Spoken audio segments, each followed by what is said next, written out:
also to continue to fight terror. The fact that there are now these spectacular attacks even in Bamako this year, is France going to revise its strategy No. in terms of fighting terror? No, you must bear in mind, you have that in mind surely, that when we intervened, it was in January 2013, and the whole territory of Mali was close to be seized by the terrorists at that time. And I remember it was Monday.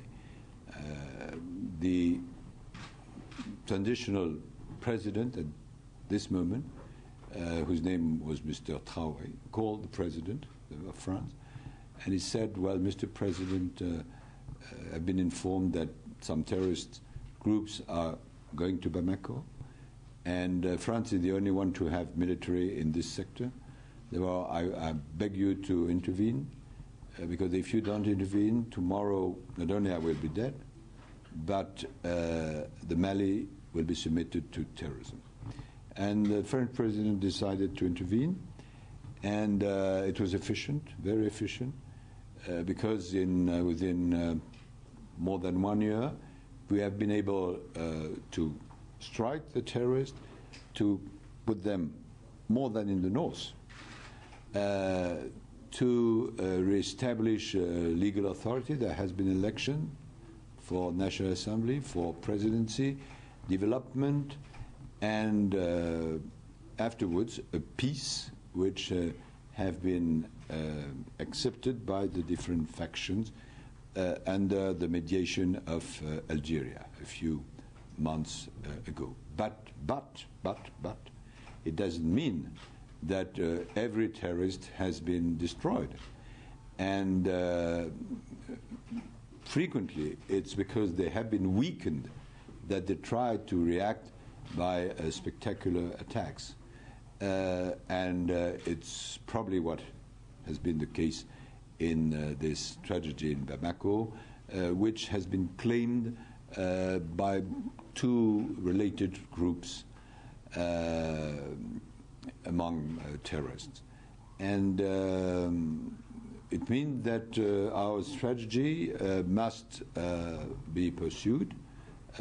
We have a group of military in the context of an operation that we call Barkhane, which is able to intervene in different countries.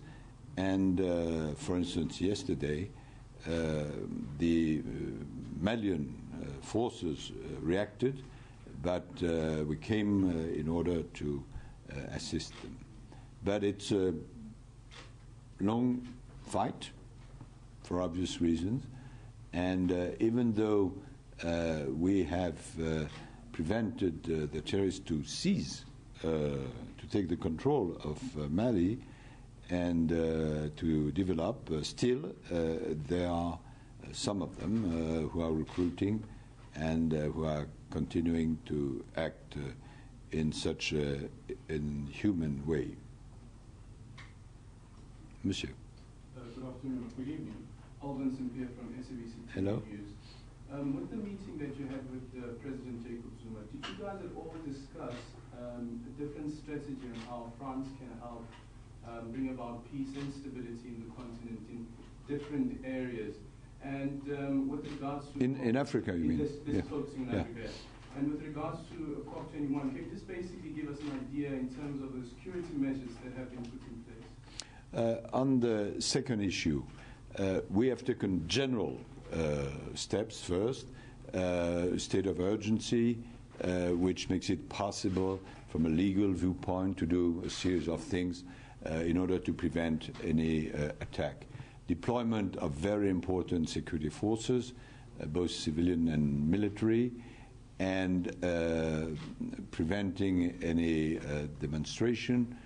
And moreover, so far as the COP21 is especially concerned, special steps in order that, as far as the personality is concerned, security, maximum security, 100%, and all the people who will join the COP. Therefore, it will be a very safe place.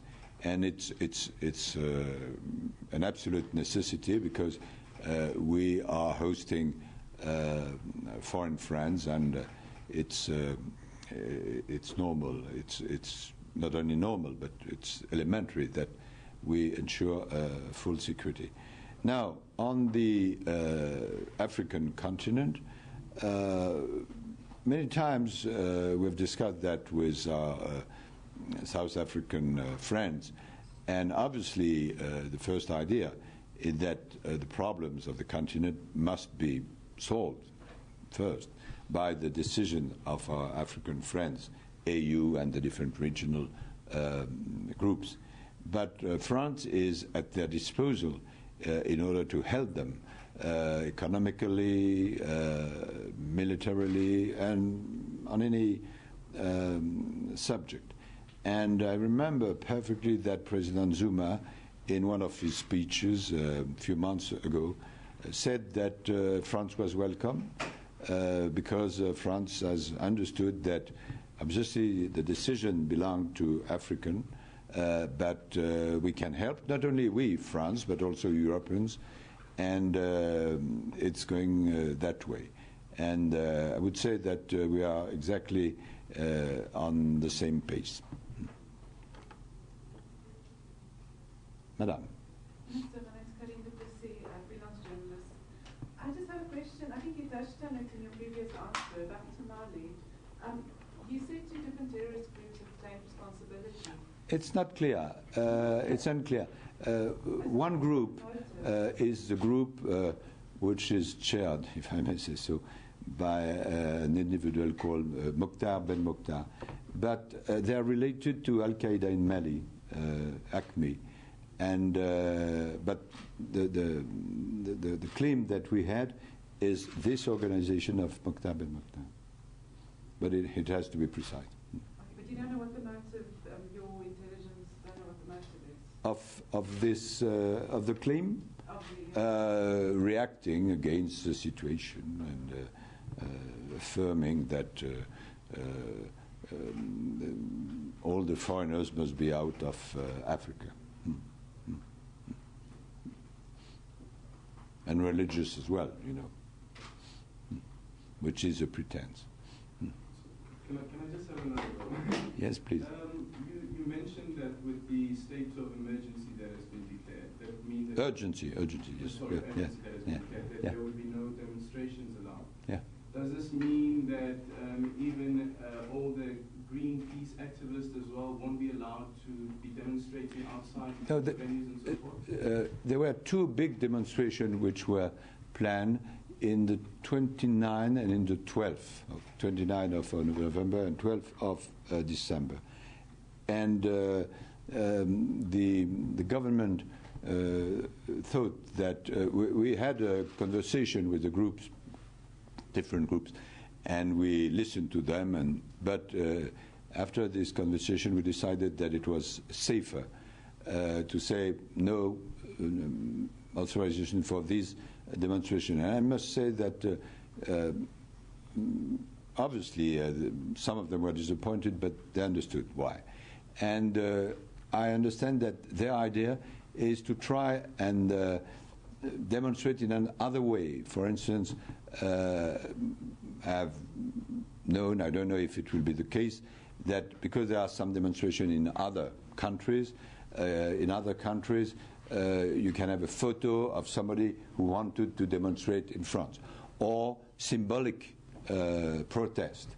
It's not only you can be efficient, showing your solidarity without marching on the pavement. And I know that they are working in that direction.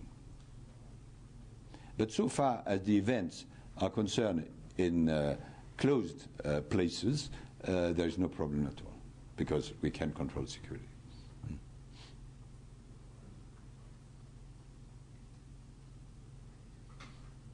Merci beaucoup à tous. Merci. And now I understand that everybody was speaking French.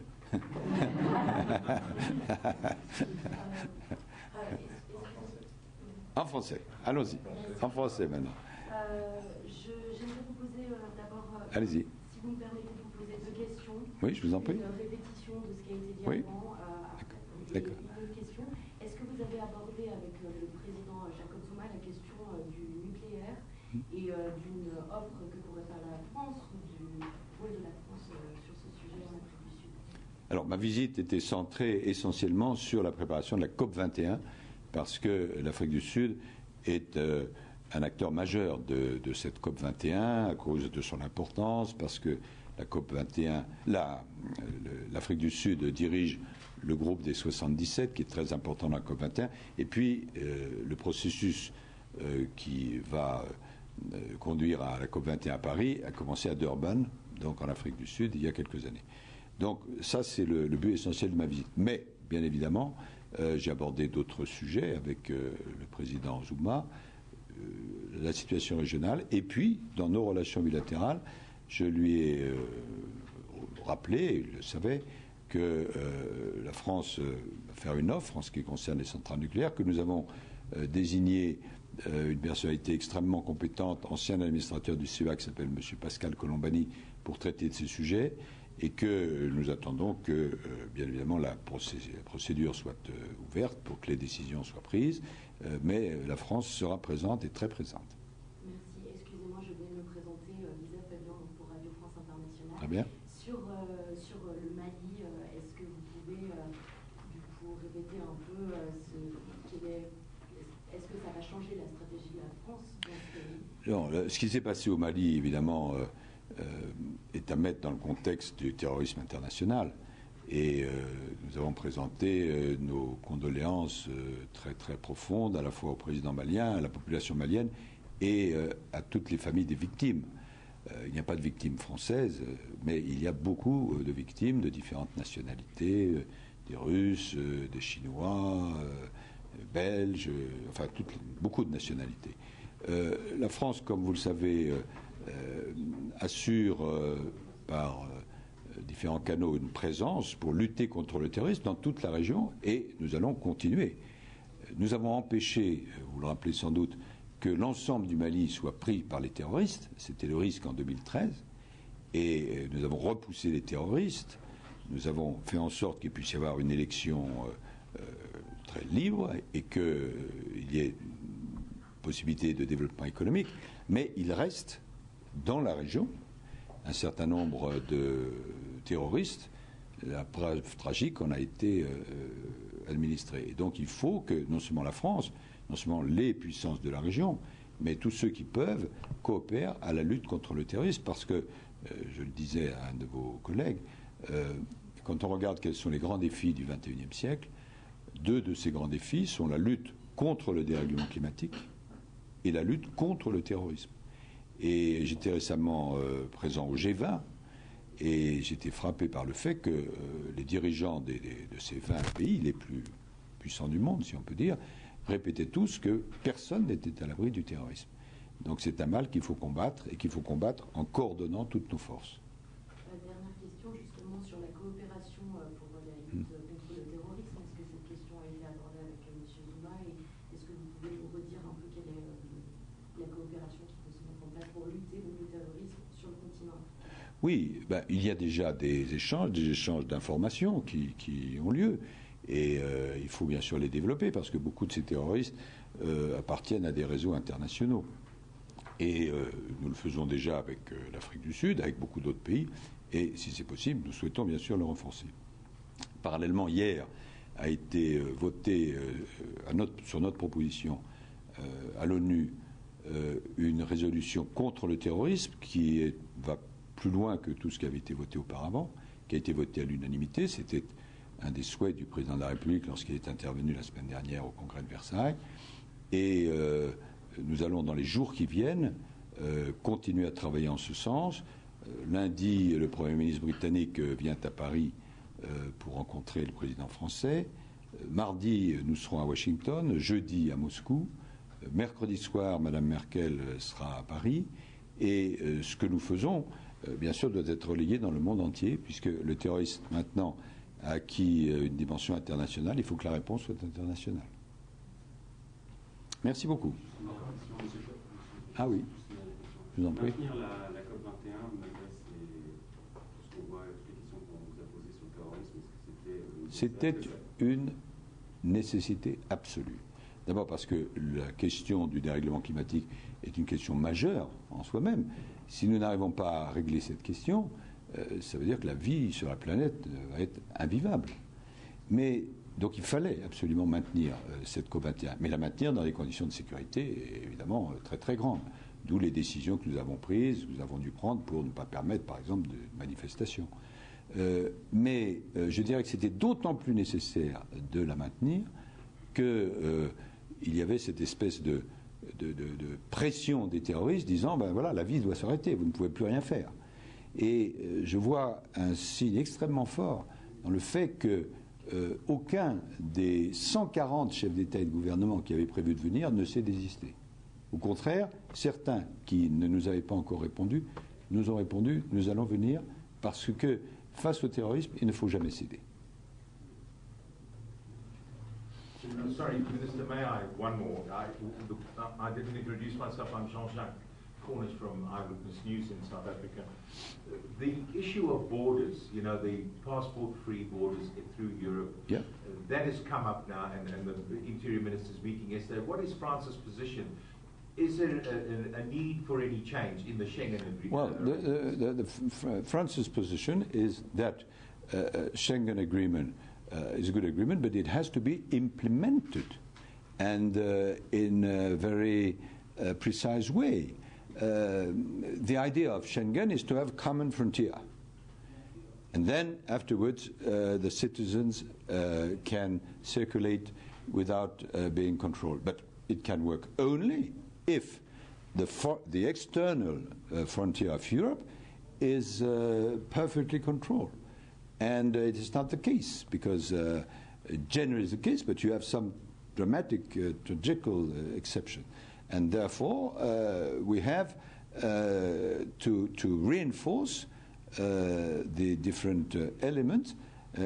And so far as France is concerned, because of the attacks we have decided to re-establish controls, and they are in office right now. Therefore, it is within the Schengen agreement, which says that in particular periods of time, a country can re-establish the control if there is the necessity, and we have thought that for France, for the time being, it was necessary to re-establish the control.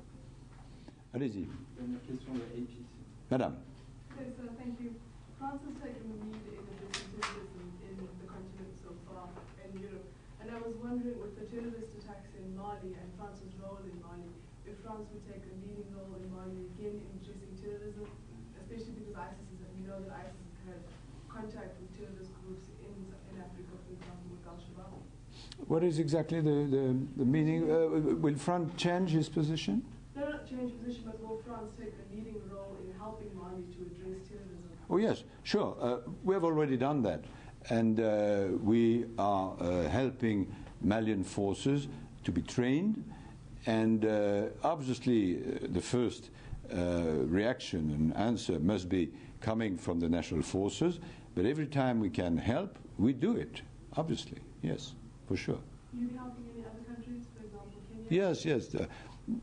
I will not give the list, but we are training and giving some intelligence, and sometimes through satellites some elements, and through exchange of information to many countries.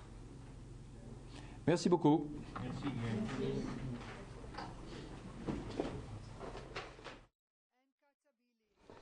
That was the French Minister of Foreign Affairs, Laurent Fabius, concluding his press conference in Pretoria.